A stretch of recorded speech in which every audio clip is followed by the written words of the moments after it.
Plastic just একটা শব্দ, আর এই প্লাস্টিককেই ধ্বংস হতে প্রায় 1000 বছর সময় লেগে যায়।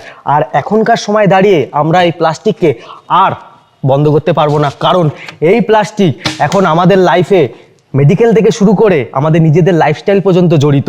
তাই এই প্লাস্টিককে আমরা কোনোভাবে বন্ধ করা সম্ভব নয়। আর যদি বা বন্ধ করার চেষ্টা করি তাতে আমাদের কাঠের উপর নির্ভরশীল হতে হবে।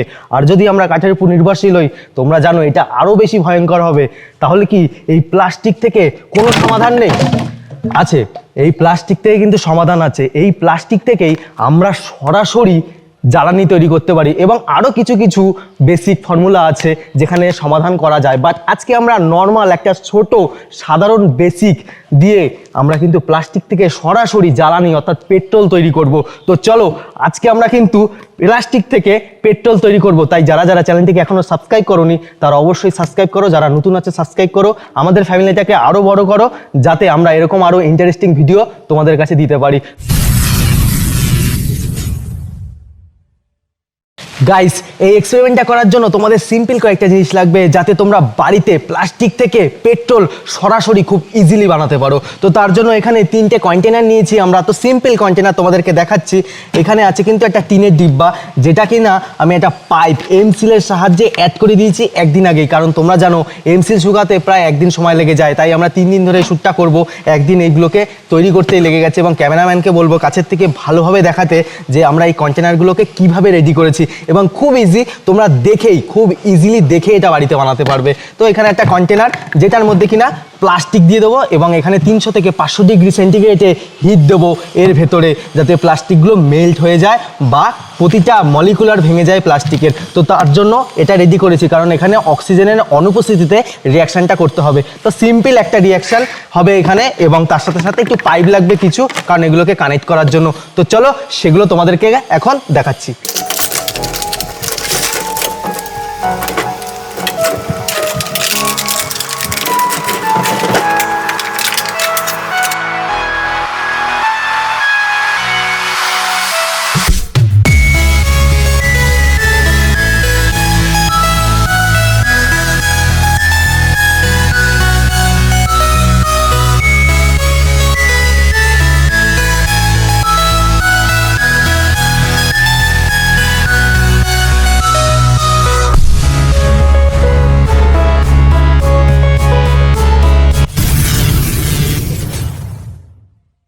গাইস, 3 দিন ধরে কাজ করার পর আজকে সেই ফাইনাল দিন, যেখানে আজকে কিন্তু আমরা পেট্রোলটা তৈরি করব। তো তোমরা দেখেই নিয়েছো যে এর ভেতরে কিন্তু আমরা অলরেডি প্লাস্টিকটাকে ঢুকিয়ে দিয়েছি এবং এখানে কিন্তু এমসিল দ্বারা সেট করে নিয়েছি পুরো, যাতে এয়ার টাইট হয়, যাতে ভেতরে কোনো রকম অক্সিজেনের উপস্থিতি না থাকে। কারণ এই রিয়াকশানটা করতে গেলে অক্সিজেনের অনুপস্থিতি হতে হবে এবং 400 থেকে 500 ডিগ্রি টেম্পারেচার হিট দিতে হবে, তবেই এর ভেতরে প্লাস্টিকের মলিকুলগুলো ভাঙা শুরু করবে এবং হাইড্রোকার্বন আর তার সাথে সাথে তৈরি হবে পেট্রোল। তো হাইড্রোকার্বন থেকে পেট্রোলটা সরাসরি এই পাইপের মধ্য দিয়ে এই জারে চলে আসবে এবং জারটা কিন্তু গরম হবে। তার জন্য আমাদের একটা পাত্র সেট করতে হবে যাতে জল থাকবে এবং যাতে এটা গরম না হয়। আর এর ভেতরে পেট্রোলটা জমা হবে, আর যেখানে আউটপুট আছে এখান দিয়ে কিন্তু হাইড্রোকার্বনটা চলে যাবে এই পাত্রের ভেতরে এবং হাইড্রোকার্বন দাহ্য।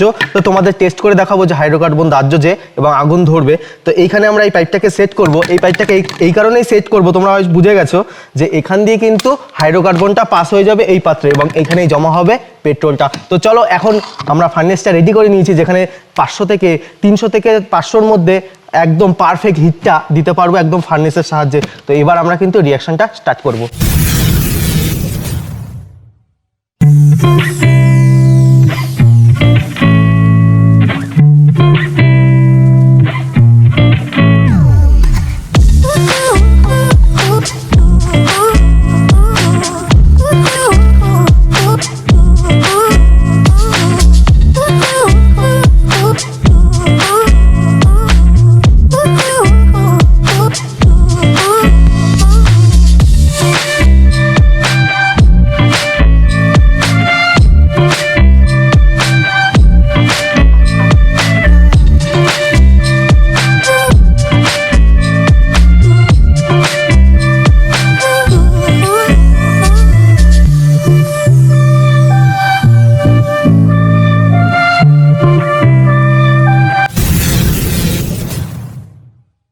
আমাদের কিন্তু এখন রিয়াকশনটা স্টার্ট অর্থাৎ শুরু করার সময়। তোমরা কিন্তু জানো 3 দিন ধরে আমরা কাজ করছি, এর ভেতরে কিন্তু প্লাস্টিকটা রয়েছে এবং এমসিল মেরে দিয়েছি। তো এখানে কিন্তু ফার্নেস থেকে প্রায় 700 ডিগ্রি টেম্পারেচার বেরোচ্ছে এই মুহূর্তে। তো এখানে 300 থেকে 500 ডিগ্রি এনাফ। তো আমি কিন্তু এখন এর উপর রেখে দেবো সোজা, কারণ এর ভেতরে মলিকুলারটাকে ভেঙে দেবে, যে প্লাস্টিকের মলিকুলারগুলো রয়েছে সেগুলো কিন্তু ভেঙেই তৈরি হবে হাইড্রোকার্বন আর পেট্রোল। আর এই পাইপ দিয়ে সোজা হাইড্রোকার্বন আর পেট্রোল চলে আসবে, পেট্রোল থাকবে এর ভেতরে।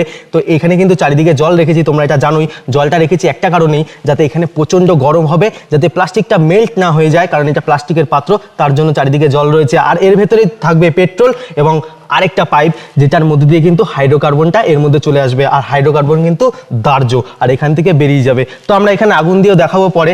এখানে রিয়াকশনটা স্টার্ট হলেই কিন্তু এখানে শুরু হয়ে যাবে রিয়াকশনটা, টোটাল রিয়াকশনটা শুরু হবে। আর এইটাকে বলে বায়োলজিক্স অফ প্লাস্টিক, এই টোটাল রিয়াকশনটাকে বলে। তো চলো এটাকে ছেড়ে দিই কিছুক্ষণের জন্য। এবং অলরেডি তোমরা দেখো এখানে কিন্তু কাজ শুরু হয়ে গেছে এবং খুব ফাস্ট কিন্তু এটা রিয়াকশন স্টার্ট করে দিয়েছে। তো এখান থেকে কিন্তু একটু পরেই হাইড্রোকার্বন খুব বেশি পরিমাণে নির্গত হওয়া শুরু হবে। গাইস, এখানে যে বুদবুদটা দেখা যাচ্ছে, অর্থাৎ এখান থেকে কিন্তু বেরোচ্ছে হাইড্রোকার্বন, আর এর ভেতরে জমবে পেট্রোল। তো এটা কিন্তু আগুনে দাহ্য এবং তোমাদেরকে সেটা দেখাচ্ছি। আর এখান থেকে খুব কম পরিমাণে হাইড্রোকার্বন বেরোবে এবং সেটাই দাহ্য, তোমাদেরকে সেটা দেখাচ্ছি। দেখো দেখো গাইস, এখানে কিন্তু আগুন ধরছে এবং ছেড়ে যাচ্ছে। গাইস এখন দেখো আগুন কিন্তু কনস্ট্যান্ট। গাইস হাইড্রোকার্বন কিন্তু এখান থেকে রিলিজ হচ্ছে এবং দেখো তোমরা ভালো করে, ক্যামেরা পার্সন হয়তো দেখাতে পারছে, এবং এখানে কিন্তু কন্টিনিউ আগুন জ্বলছে এখানে।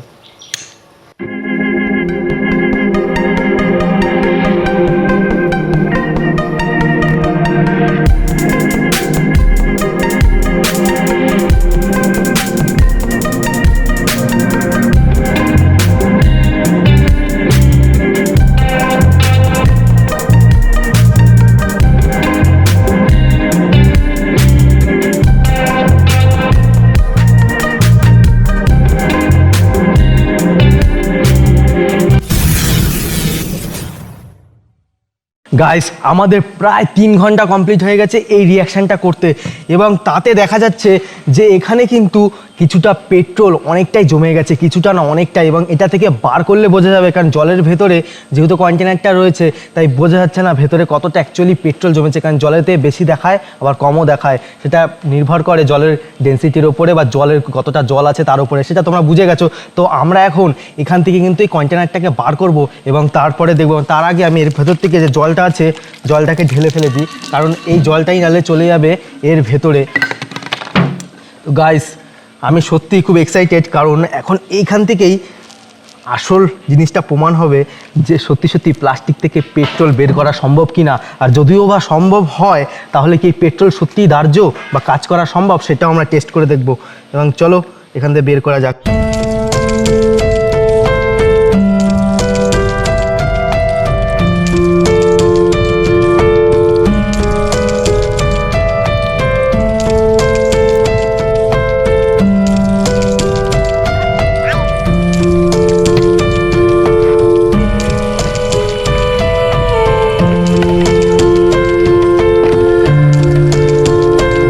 গাইস, এই পেট্রোলের যে পাওয়ার আছে, অর্থাৎ যে পাওয়ার থাকে পেট্রোলকে ধরার যে পাওয়ারটা, সেটা টেস্ট করার জন্য কাগজ নেব এবং এখানে কিছুটা মুড়িয়ে নিয়ে এর ভেতরে দেখবো কতটা টেম্পার আছে, মানে কতটা তাড়াতাড়ি ফায়ার ক্যাচ করতে পারে, সেটাই হচ্ছে আসল পরীক্ষা। তো সেখানে পেট্রোলটা, গাইস এখানে পেট্রোল প্লাস্টিক কিরকম একটা অন্যরকম গন্ধ, যদিও পুরো পিওর পেট্রোলের গন্ধ নেই এখানে।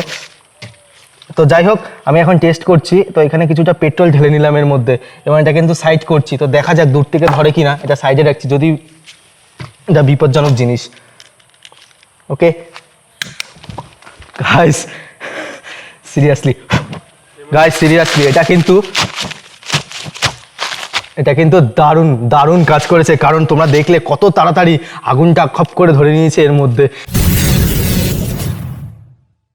সো গাইস, এখানে কিন্তু মাটিটা খুবই ভেজা, কারণ বৃষ্টি হয়ে গেছে। তো 2 দিন আগে বৃষ্টি হয়েছে, মাটি কিন্তু ভেজা। এর ওপরে পেট্রোল ফেলবো, কারণ পেট্রোল কিন্তু জলে। তার জন্য আমি এখানে ফেলে দেখবো যে সত্যি এটা কাজ করে কিনা। এবং তোমাদের সামনে করছি এটা, তো দেখা যাক। ও ভাই, সিরিয়াসলি গাইস, দারুণ ওয়ার্ক করেছে। এবং এতটা আশা করিনি যে সত্যি এরকমভাবে কাজ করবে। এবং নিচে কিন্তু অনেকটাই ওয়্যাক্স জমে আছে। এবং পেট্রোলের থেকে কিন্তু ওয়্যাক্সের পরিমাণও বেশি, সেটা বোঝা যাচ্ছে। তো এখানে তো যাই হোক, এটা থেকে এটা দূরেই রাখতে হবে, কারণ এটা দাহ্য, তো দেখেই বোঝা যাচ্ছে এটা কতটা দাহ্য। গাইস, সত্যি সত্যি কিন্তু আমরা দেশি জুগারের সাহায্যে পেট্রোল তৈরি করতে পারি, এবং এখানে কিছুটা পেট্রোল থাকবে আর বাদবাকিটা ওয়্যাক্স থাকবে, তো যেটাকে মোমো বলতে পারো প্রায়, তো সিমিলারই জিনিস। তো যাই হোক, এখানে কিন্তু এটা দাহ্য, বাট এটা দিয়ে কিন্তু বাইক চালানো যাবে না, কারণ আছে একটা। কারণ কি, এর ভেতরে কিন্তু ওয়্যাক্স যেহেতু আছে, তার সাথে সাথে এর ডেন্সিটি অনেকটাই বেশি। বেশি ডেন্সিটি হয়ে গেলে কিন্তু বাইক স্টার্ট নেবে না, কারণ কার্বোরেটর থেকে যখন এই তেলটা পাস করবে ইঞ্জিনের মধ্যে, তখন কিন্তু কার্বোরেটরে বেশি ডেন্সিটি মানে ঘনত্ব বেশি হওয়ার জন্য কিন্তু তেলটা জমে যাবে, তার ফলে ফ্লো করতে পারবে না আর ইঞ্জিন স্টার্ট নেবে না। তার জন্য আরও একে পাতলা করতে হবে, সেটা আরও প্রক্রিয়া আছে, রাসায়নিক প্রক্রিয়া থাকে। তো যাই হোক, এটা দিয়ে কিন্তু তোমরা প্লাস্টিক থেকে পেট্রোলটা বের করে তোমরা কিন্তু ইউজ করতে পারবে কোনো জ্বালানি হিসাবে, যেখানে রান্না করা বা অন্য কাজের জন্য ইউজ করতে হবে। বাট এখান থেকে গাড়ি চালানো সম্ভব নয় বা ইঞ্জিন স্টার্ট দেওয়া সম্ভব নয়। তো যাই হোক, এরকম আরও ইন্টারেস্টিং ভিডিও দেখার জন্য আমাদের চ্যানেলটিকে সাবস্ক্রাইব করো, আর এরকম আরও ইন্টারেস্টিং ভিডিওস দেখার জন্য অবশ্যই সাবস্ক্রাইব করো। আর এরকম প্লাস্টিককে আমরা এরকমভাবে খতম করতে পারি এবং ধ্বংস করতে পারি। তো চলো, দেখা হবে নেক্সট ভিডিওতে, ততক্ষণের জন্য বাই বাই।